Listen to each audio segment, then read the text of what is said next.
He was at the centre of a wild brawl at the Magistrates Court. Then in 2017,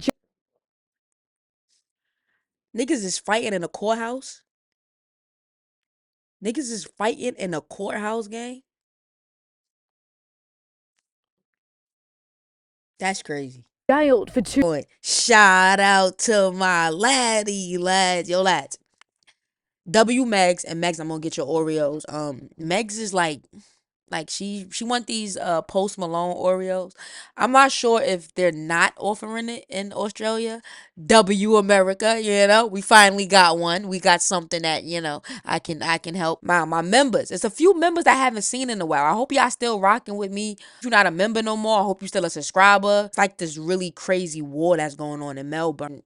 I just hope everybody's safe, I mean, at least if you ain't got nothing to do with it, just try your best to stay out the way. If you do got something to do with it, try your best to stay safe. Just be careful if you roam in those streets in Melbourne, all right? And thoughts and prayers to anyone that lost their life in this situation. Let's get into it. Shout out to 7 News Australia.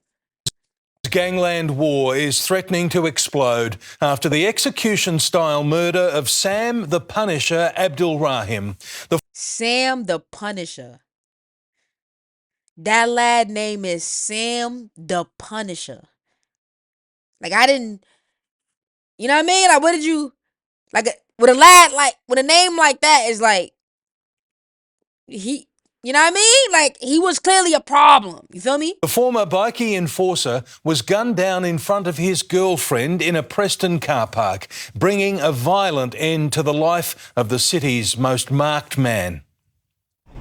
A high life of crime ends in execution. Sam the Punisher Abdul Rahim gunned down in a Preston car park. This seems to be... Yo, why they called him Sam the Punisher? Yo, that shit sound crazy. getting all out of control a little bit. After 2 previous botched hits, the 32-year-old had a multi-million-dollar bounty on his head. At 10:30 this morning, he was shot dead in front of his girlfriend in the underground car park of the Quest Apartments on High Street. That female is obviously extremely distraught and upset.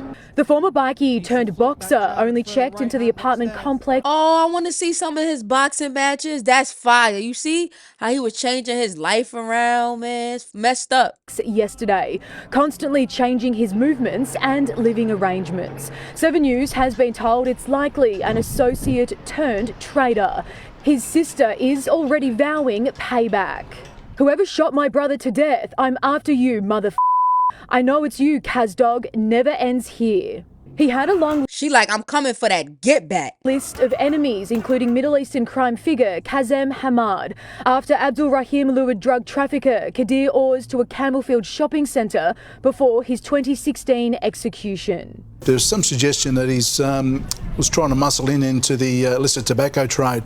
Now, whether these people saw him as a threat, they were so determined to eliminate. Yo, lads, what's up with y'all?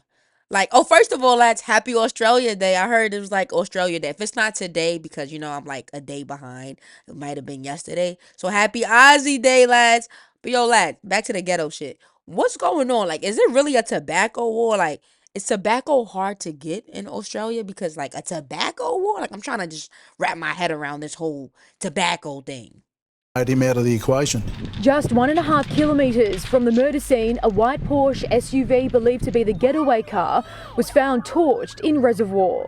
I hear a loud bang and I thought it was like an accident, and I came out and I see the guy pouring the petrol on the Porsche and then he runs. An associate of Sam Abdul Rahim's told 7 News that he warned the Punisher to get out of the country, but he said, "What can I do? When my time's up, my time's up." Abdul Rahim had been kicked out of the Mongols' outlaw motorcycle gang and a Middle Eastern organised crime family. In 2015, he was at the centre of a wild brawl at the Magistrates Court. Then, in 2017... Niggas is fighting in a courthouse? Niggas is fighting in a courthouse, gang?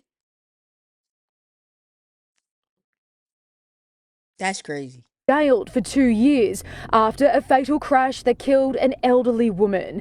In 2022, a dramatic escalation in the underworld war.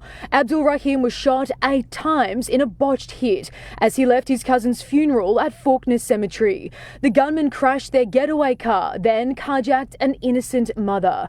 His Brunswick gym and other businesses linked to him were then torched. In May last year, a second hit outside his Thomastown home. 17 shots were fired as he was lured outside his home. None hit Abdul Rahim. He's since... Yo, that shit sound like Fulio situation, bro.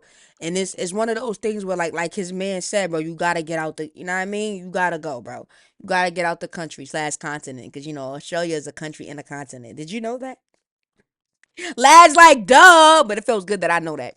But yeah, so it sucks because it's like they were kind of like throwing and not necessarily warnings because they clearly wanted him to go from the first attempt, but it was kind of like God in a sense was giving him like warnings like, hey, you might want to get out of here, and it's an unfortunate situation because it looks like he was trying to get his life together, boxing and living right, man. Thoughts and prayers, bro. That shit is messed up. Been in hiding. It's only a matter of time when an innocent bystander will be shot dead. And Chief Crime Reporter Cassie Zervos has the latest from the scene. Cassie, police are now worried about the threat of payback attacks. Well, Mitch, even though this was a targeted attack, police say they can understand the concern from the public. So as a measure of reassurance, they will be increasing their patrols and their presence in the coming days. And we've already started to see that tonight. After more than 7 hours since the execution, High Street has reopened, but the apartment complex does remain a crime scene. Now get back. With the public order response team called in to man the area. Mitch. Cassie Zervos at Preston, thank you.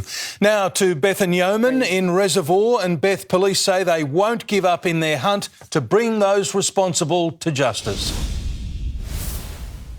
Mitch, this is the last known sighting of the suspects. The getaway car was reversed at speed down this driveway here in Reservoir, crashing into the original gates. Witnesses say the driver, who was dressed in all black and a face mask, then doused the car in petrol and fled the scene. The fire grew quickly. You can see how close it would have been to these neighbouring homes here and just how much mess. Oh, that's mad close to somebody's crib. Mad close. Could you imagine? You know what I mean? It's late at night. You probably on YouTube watching some TT, you know what I mean? Or high and shit. I don't know where you look out your window, a car on flames. Like, what the like, yo. Do people I be wondering, like, when criminals do certain shit, like, do they ever consider other people's feelings? Like, damn, this somebody's crib.